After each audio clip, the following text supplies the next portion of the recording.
What's up, YouTube? Reggie, and let's get on Nehemiah 6.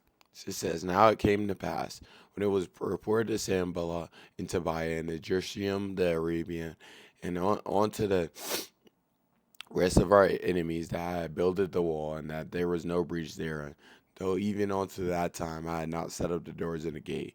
As Sanballat and Geshem sent unto me, saying, Come, let us meet together in one of the villages in the plain of Ona. But they thought to do me mischief.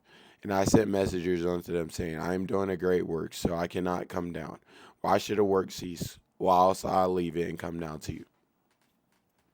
And the main takeaway that I'm getting from Nehemiah so far is that people might try to stop your plan, the plan that God has for you, but it will still be done. You just have to stick it through and go to God instead of trying to get so wrapped in everything. Like today, the verse of the day was Matthew chapter 6, verse 34. And it says, Do not be anxious about tomorrow, for tomorrow will have its own anxious, basically having its own problems.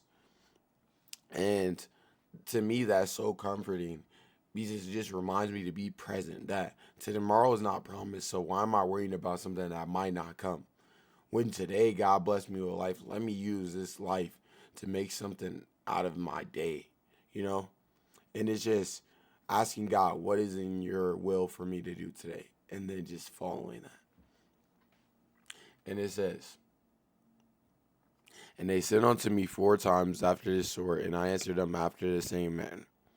Then sent Sabalat his servant unto me like the 5th time with an open letter in his hand, wherein was written, It is reported among the nations, and Jeshemu saith, that thou the Jews think to rebel, for which cause thou art building the wall, that thou wouldest be their king, according to these words.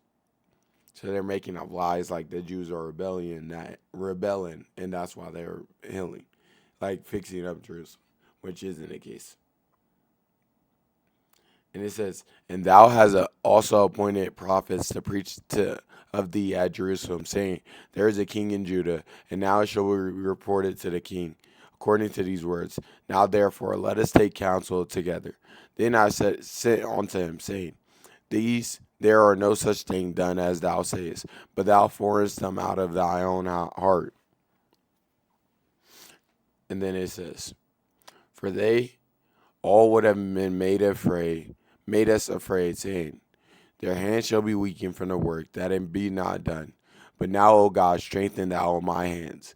And I went into the house of Sheremiah, the son of Deliah, the son of Matabal, who was shut up, and he said, Let us meet together in the house of the Lord within the temple. Let us shut the doors of the temple, for they will come to slay thee. Yet in the night they will come to slay thee. And I said, Should I such a man as I flee? Who is there that being such as I would go into the temple to save his life? I will not go in. So Nehemiah is making a stand that he's not going to leave. He's not going to stop doing the work of the Lord because he's afraid of man. Because fear doesn't come from God. Fear comes from the enemy. And another thing is, hiding in a temple was seen as disrespectful to God because you're hiding in there not because you trust God to protect you because you know it's sacred ground. So you just think that will protect you. But at the same time, you're leaving God's work to do that because you have fear. So that's why he didn't do it.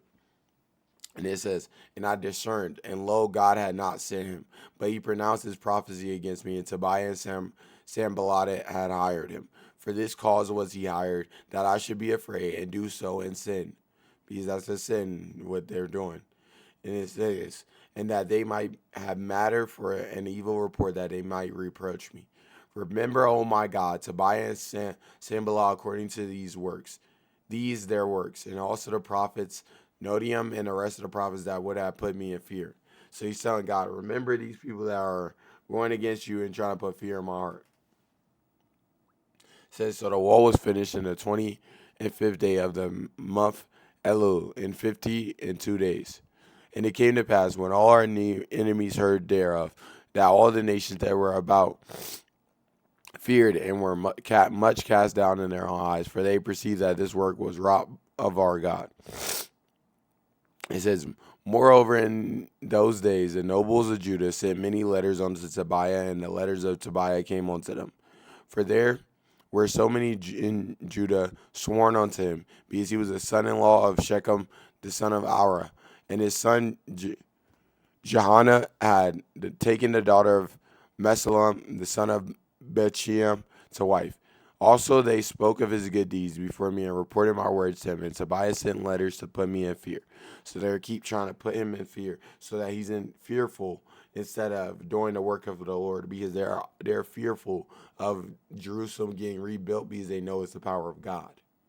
Because it tells us this when it says the nations feared and thought this work was wrought for our God. So they're fearing it because they don't know. They're like, dang, they're getting this all knocked out, and we can't stop it. Even though we're trying to throw all these death threats and all this stuff at him, he's still just not fearful. What can we do to stop him? And Nehemiah is going to go no matter what. That's how steadfast we need to be in our faith. Seek Jesus today. Seek him like Nehemiah seek the Lord in all his ways, so his plans and path could be made straight. God bless you.